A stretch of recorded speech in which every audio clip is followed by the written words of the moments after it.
Welcome to The Kitchen Table, a show dedicated to helping you escape diet culture, gain trust with food, honor your body, and live a brighter life.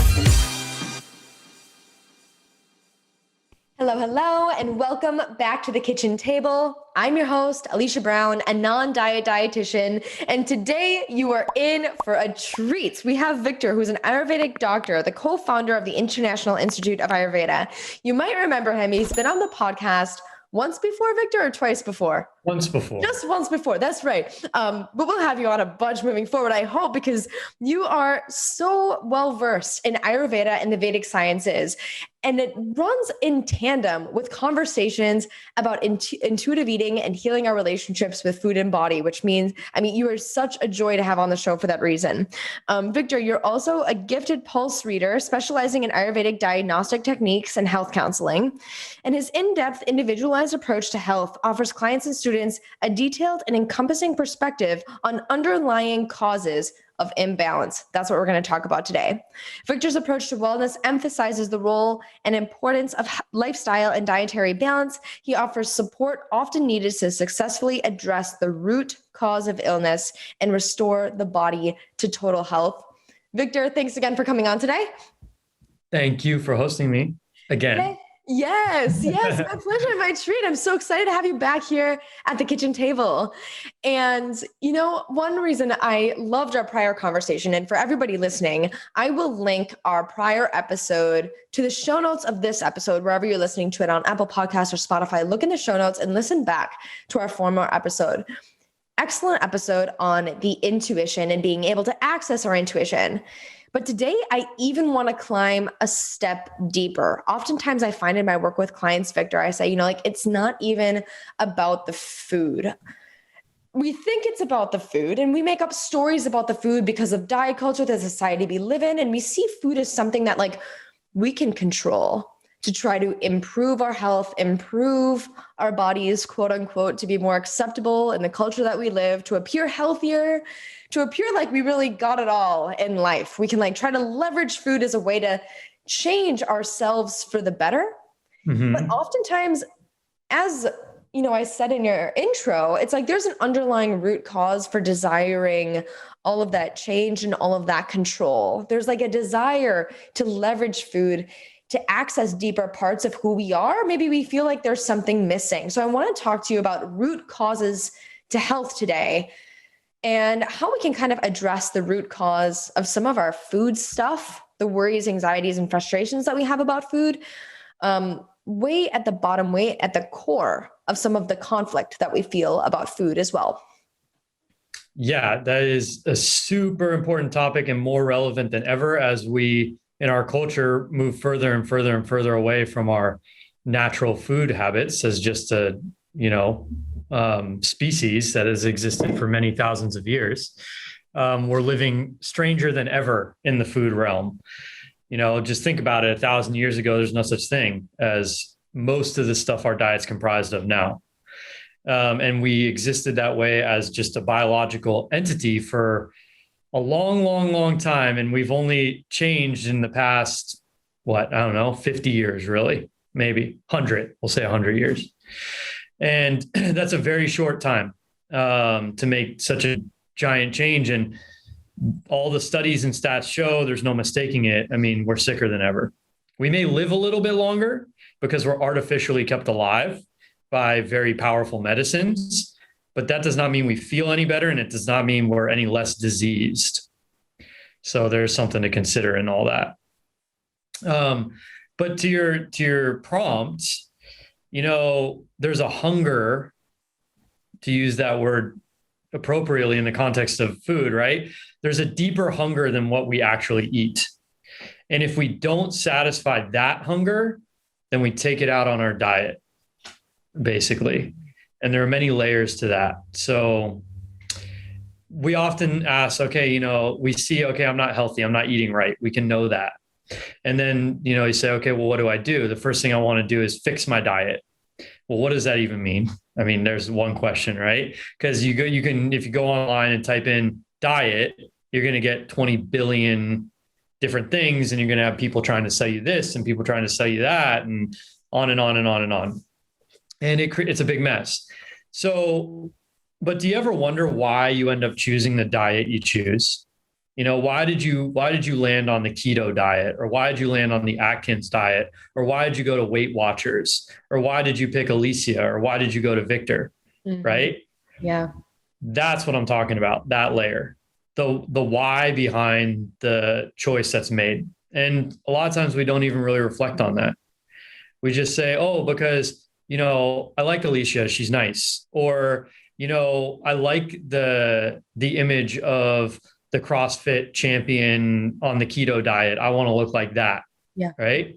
Yeah. But then we don't ask why. Why do we want to look like that? What's so appealing about that to us? And when asked that question, and this is something I've done in clinic over many, many years, and started following the breadcrumbs to what the root cause is, because that's what Ayurveda always is a lot of times people don't know the answer to that question. They don't really know why, or they're unwilling to say why, or maybe even to themselves. Well, the reason I want to have that CrossFit body is because I want to be sexually attractive, because I feel very insecure. And the way I know how to stay stable in my relationship is to maintain a certain level of sexual attraction. Okay, that's all fear-based. Yes. So why the fear? And if you keep following the train back to the station, you're going to wind up at some void in that person's life. Some basic void that is about, in the words of Gabor Mate, who's hot these days, because he's very wise. Who is this man? Gabor Mate. He's a very prominent. He did a really wonderful TED talk, and now he does all sorts of lecturing all around the world. He's a physician, and he struggled himself with a lot of addiction. And so he got into that world, and he really was interested in finding the root cause of a lot of addictions, severe, heavy addictions. Right. And basically he threw out the model that you can just medicate these people. I mean, he was just like, this is ridiculous. This isn't curing anything. This is making it worse in a lot of cases. Right. So he was really interested in getting a root cause, and he got down to the bottom of it, and noticed that what was really working was really addressing some of the voids that people are experiencing in their life, like a feeling of unworthiness, a feeling of a lack of connection, which is definitely a root cause of addiction, feeling of isolation, being cast out, unloved, unwanted, no value, no esteem, all those things. And then those play out in very subtle and nuanced ways. Mm-hmm. So, all it takes is a few early childhood experiences where it's clear that you're not going to be supported in a certain way, that dynamic's not available to you, and you're going to develop some kind of void in your life. And then that's going to penetrate through all the way to your food habits. And so people ask, well, why is it so hard to change my food habits, right? You would think it's easy, but it's not. We all know that. It's because you're facing all this resistance from all these layers, all the way back to that void. And unless you deal with that, you're basically just white knuckling it through. And that doesn't work.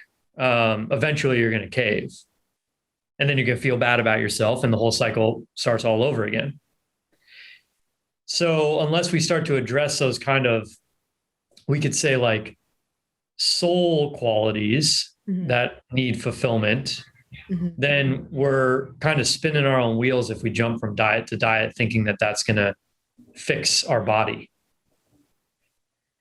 I think that's a great point, because a lot of times we resort to body change. Like if I ask someone, like you mentioned, like, why did you choose the paleo diet or keto diet or Atkins? One of the reasons is this belief that if we change our bodies, we'll improve our life and have the tools to do it through the structure of the diet, right?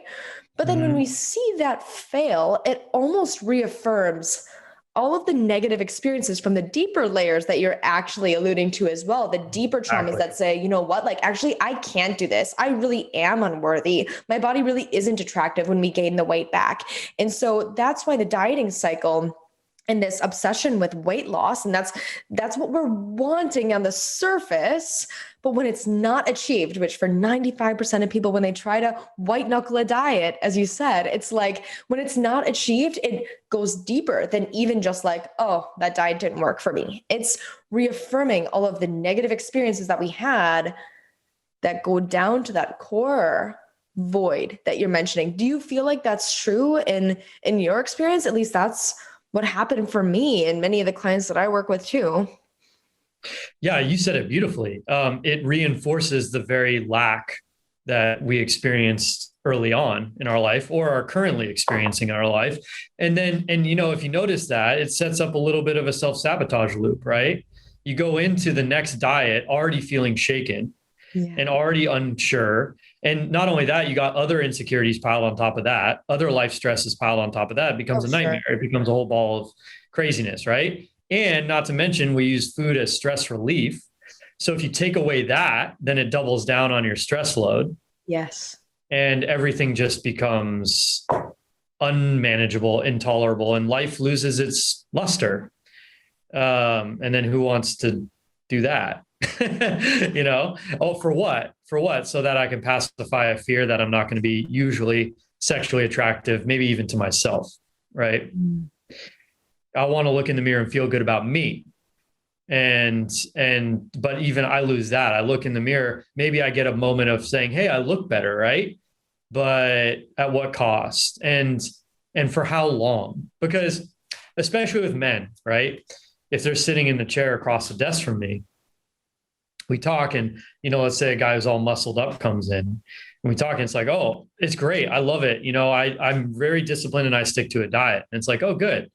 But he can barely, his chest is collapsed in because his musculature is so too much for his frame. And, he's completely shut down emotionally and on and on and on, but he can discipline himself. But at what cost? And for how long? Because that guy, maybe now he looks good, but in another 10 years, he's going to get injured and he's going to break down. I promise. I've seen it too many times. Now, that's a generalized statement, right? So I'm not saying everyone is that extreme, or that's an archetype, we could say. But the important part of that is if you're feeling resistance towards staying healthy and keeping healthy habits, you can be sure that something's going on a deeper level. And you need to address that. Oftentimes though, Victor, it's like, oh, we want to work through that resistance by just being more disciplined. We put it back on ourselves and we say, oh, we just don't have the willpower. We don't have the discipline. For the man that you mentioned, like maybe he's looked at or idolized by some that think, oh my gosh, he has so much discipline. He has so much willpower. But it seems like you Absolutely. see that situation differently and you're looking at it with this lens and you're like fearful of burnout. You're fearful that he's not in tune with his body, maybe with his emotions, with maybe getting in touch with what his body needs. Maybe you're sensing a void in that experience as well. And so how do you address that void? How do you address that root cause so that we can get more in touch with ourselves and really ask the deeper questions of what we're really needing or what we're really needing from food? Yeah. So you start getting a feel when you get to know someone better. You ask a lot of questions. You start to get a feel of where they're struggling. Yeah. And then I start there, you just go on the inroad and eventually it will lead to what they're lacking in. I'll just say, their soul, right? A core quality or a core essence that they feel unfulfilled that is causing them suffering on a deep level. And then you'll then see how that plays out into the body image that they create. So a lot of times for men, they're looked up to in that way. Or like I said, it's for sexual attraction because it works. The guy who's more physically built and all that stuff will often have more access to all that stuff. So, and he knows that and he wants that, but why the obsession with that? Why the armor, right? Because that's what over muscling up does for a man is armor, basically. It could be a woman too, but I'm just talking in generalities here, right? Yeah. So you got to talk about the fear behind the behavior. And a lot of people aren't willing to talk about the fear because they're afraid of talking about fear. So then you can talk about that, right? It's way easier to follow a diet, way easier to follow a diet or a meal plan. Yeah. Alicia, just tell me what to do. It's like people that don't want to climb in deeper, to doing that introspective digging, to develop some type of introspective awareness or understand themselves on a deeper level. I worked in this area too. I worked in weight loss, and I just worked really on the surface. I saw this, I totally saw this, Victor, until I saw so much guilt, so much shame, so much resentment toward Guilt, myself. shame. Yeah, absolutely. It started eating us alive. That resistance, instead of just dismissing it, what if we acknowledged it and climbed deeper? Like for you, like if you're noticing resistance with those that you work with, what type of questions do you ask, or what might you advise like the audience? Say for a specific scenario, one thing that I've been hearing lately is I'm feeling resistant to movement or exercise. What would be the next step that you might advise to somebody who's kind of like feeling that resistance and maybe feeling like, oh, I don't know if this is serving to my body. I don't know if I want to work out today. What's the next thing that they could do to kind of see like how they can meet their body's needs? Or is there kind of more digging if they're just kind of like climbing on the surface, feeling like they have to push through a workout? I would say, I would look at that as a surface level issue, not that it needs to be, not that it should be ignored. I'm not trying to dismiss it. I'd just say it's surface level. Like I feel sluggish. I don't want to work out. So next question would be why? And I'd see what they say. Right. Yeah. So, I'm just making up an example here, but I see it in clinic. What's the point? Okay, well, there you go. Now you're on to something. What's the point? They've given up on something. Well, there's a reason they've given up. They've been disappointed too many times. Why? Where's the disappointment? I'm never going to be loved anyways, right? That's a very common thought that we carry in our down days and down times. Well, where did that come from? Why are they feeling so unloved? It's like, and then you trace it back, or trace it not necessarily back in time, but back to its roots, maybe even in the present moment.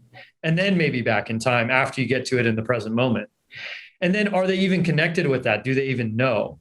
Are they even feeling that in their body? Or have they created an intellectual protection against why they feel that way and don't even really go there in their body? So they're ignoring their body, right? And now their body's reflecting that by becoming sluggish and maybe obese or, lethargic and full of toxicity. So you can tell them to eat carrots instead of fried chicken, but they're not going to do it because what's the point inside their mind? I'd rather enjoy my fried chicken. That's all I've got left. That's something I hear, right? All I've got left is my ice cream. That's it. Everything else has left my life. Well, you're dealing with tragedy there, right? I wouldn't try and change their diet until some of that's dealt with. Or at least talked about it. Yeah. Absolutely. Like it seems like on the surface, it seems like there's just like this black and white. How do I exercise? Do I not exercise? But really when you got into like, how are we feeling and why are we feeling that way? That requires some body attunement. That means that we have to get out of our head of like, should I do this? Should I not? Am I healthy? Am I not? Get into the body. How is the body feeling or reacting to the thought? Why is the body feeling that way? Where did that feeling exist from? Where are the origins? Would you agree that like that's something that's really hard to do by oneself? Like I can't imagine myself being able to really sift through this work initially to really explore in this deeper way without actually like articulating that experience to someone. I feel like that creates the story that we can hold on to and see if it feels like truth to us or not. It can't all exist in the mind, but when we can leverage the sensations, the emotions, the feelings of the body, connect with them and articulate that experience to somebody else and have them be able to hold it. Like you, when you hear these stories of despair and hopelessness, you don't dismiss that. You're like, oh, I see that. Tell me more. But when I see my own hopelessness or despair, I'm like, how can I get out of this right away? It's like, do you feel like articulating that experience, working with someone like yourself can really help someone climb, into those feelings to help understand themselves in a deeper way? Yeah. I mean, yes, the answer is yes. Right. And I'll just be personal about it. I use people. I talk to people that way. I didn't do it without the help of certain people who I could trust. That's the important part. I found people I could trust and who could listen, and not my mom or dad or sister or brother. right? So, and not my best buddy who I used to go drinking with, not that guy either. Someone who actually was a little bit frightening to me at times because they would tell me the truth after listening, right? And that's not always easy, but that person's your best friend when you're trying to make a real change at the soul level, or trying to have something fulfilled that will then resonate through the rest of your life. So that person has got to be honest. They've got to be a good listener and willing to listen to you. And they've got to, like you said, be able to handle some negativity that's going to come out of you, because there's going to be some anger. There's going to be some fear. There's going to be all that. If that person's afraid of your fear, you're not going to feel hurt, and then you won't feel expressed. And also, if you try and do it alone, maybe you might get somewhere, but your mind is going to trick you. It's going to happen because it's the mind that got you into this position in the first place. So, and I do it myself. Like, I'll catch myself. Your mind makes up stories. I feel something in my body and the mind makes up a story about why it's there. Yeah. That's probably not why it's there. So we play all these games, and then, we find ourselves 5 years later in the position we're in. And then we look to the same mind that's been a slacker for 5 years or whatever and say, discipline, without the help of anyone, or I could do it on my own. But that is the disease. I can do it on my own. That's a symptom of an isolation and, pushing away culture where you have to stand on your own 2 feet without any help. That lacks compassion. So you're not going to heal from that space. It lacks connection. And I think that connection leads to the healing. You've heard this phrase. It's like, you can't handle the truth. Yeah, exactly. And it's sometimes like, dang it, it's really hard to handle the truth. I had a client the other day just say like, oh, Alicia, I think I hit a wall. And it's like, yes, I think this takes work. I think it takes time. I think that there's like this constant, with compassion, with acceptance, with not a desire to just fix, but more a desire to just like feel and validate and explore and be more curious rather than judgmental towards ourselves. We can find that source of truth. But I think it takes little bites of truth with the willingness and openness. And like you said, just a lot of love and compassion and somebody to hold some space for us to explore that we'll actually do it. When you've worked with someone who's been able to access that deeper truth, and when you've helped them access that, then how have you been able to like help them kind of like back on the surface with like health promoting behaviors? Like, then how do those impact their life in greater ways and actually help them serve themselves in a deeper, more soulful, satisfying way? Well, it's a great experience because, one, if you're fortunate enough to be sitting in front of something, having this type of conversation that's open and curious and explorative, as opposed to demanding and just pure discipline. I'm not saying discipline's bad. I'm a big proponent of discipline, right? But it's got to be put in the right place. I agree. You can sometimes get the experience where someone realizes something for themselves, makes a connection, and you watch the wave of relief flow over them. It's like they just put down a 10-pound bag of rocks that they've been carrying. And from that place, there's so much more openness and even excitement about adopting new habits that will make them feel better on a physical level. And now you have a motivation, whereas before there was resistance. So it's not just from resistance to neutral. It's better than that. It's from resistance to motivation. And then you're on the right track. Then change comes much easier, much easier.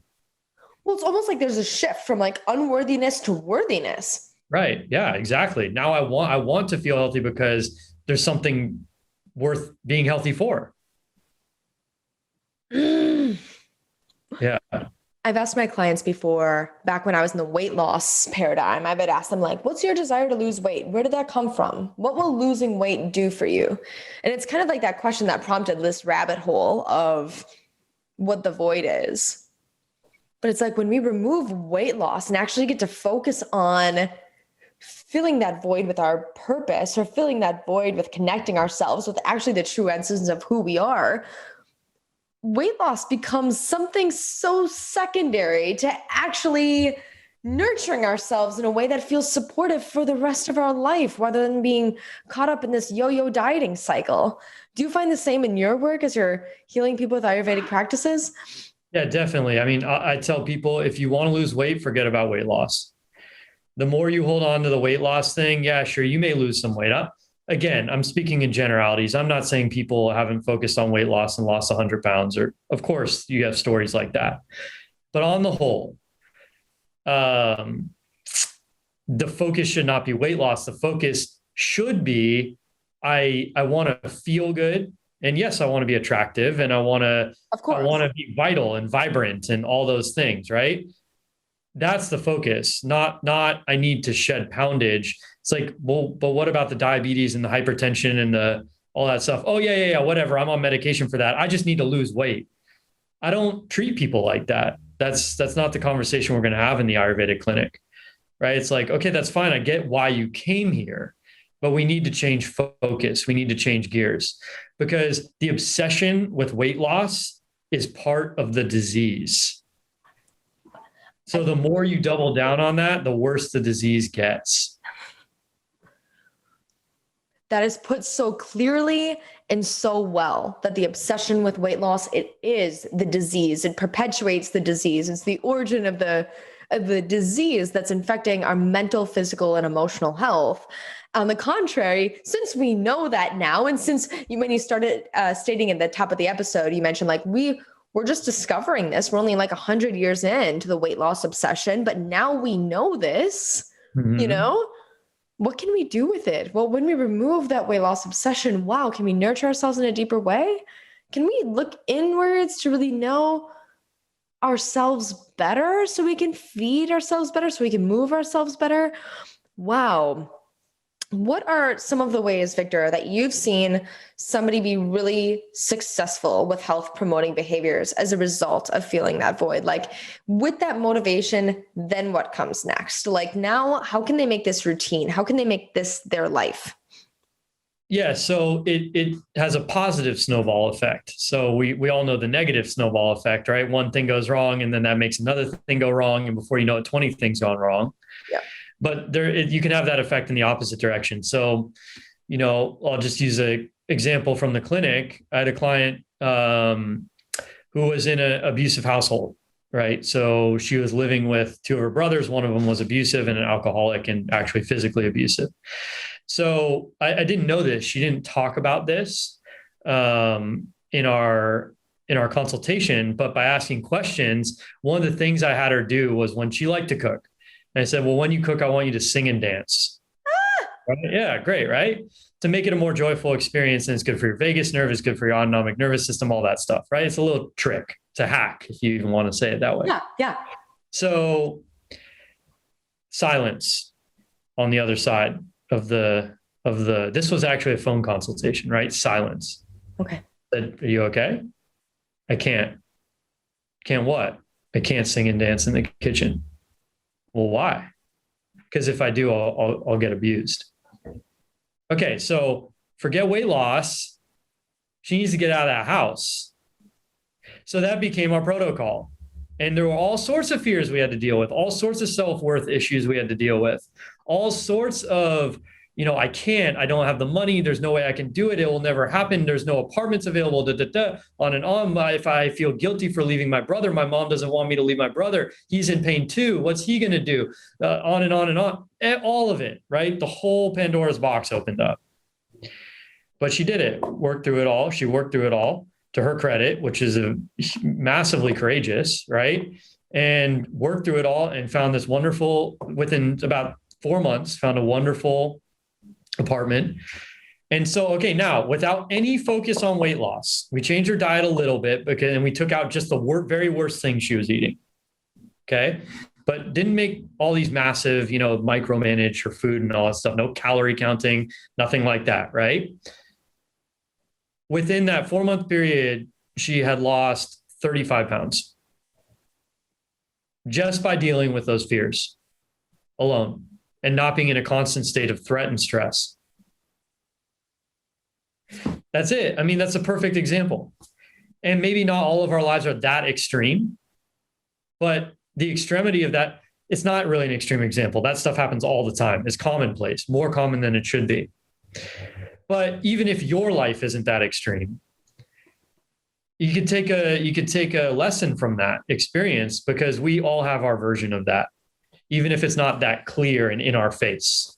Totally. Yeah. So that was her secret to weight loss. And then since then, of course, that counts as nurturing, right? She got herself out of a situation, and not only got herself out of a situation, she got herself into a really great situation. So she doubled up on that positivity. And then she lost another 15 pounds shortly after that, another 15 pounds shortly after that. And she, got a raise at work, and, it all started going the right direction. And of course, she's got more to go and all that, but you guys get the idea. So yeah, it's a perfect example. I'm sure if we had her on the show today, she's not attributing her success with her mental, physical, and emotional health to weight loss right now. No, not at all. Weight loss changed my life. Weight loss was the thing that made my life so much better. And I got this promotion and I got to do the things that I wanted to do. I was more attractive and all of the things. I'm sure she wouldn't come on and say that. What do you think she would say? What do you think she would attribute her success with her health to? I think she would say, I was able to talk to someone first, right? Yeah. That would be number one. So that started it. And I got a different worldview from my own and my family's reflected back to me. So I didn't just hear my mom's voice anymore saying, you have to take care of your brother, right? I didn't just hear my brother saying, you're worthless and you're a piece of crap. I got another voice telling me what I believed was the truth, or I even struggle with that, but at least I was able to accept it as true, because there was a part of me that believed that it was true. Yeah. And I believed that I was worth not being abused. And not only that, actually having a good, safe place to live. And so then that started to change, and it became so much easier for me to change my other things. And I felt a lot of relief, and I'm very grateful, and I'm happier, and I'm feeling better. And she would say all those things. She wouldn't mention weight loss once. Totally. Yeah. Totally.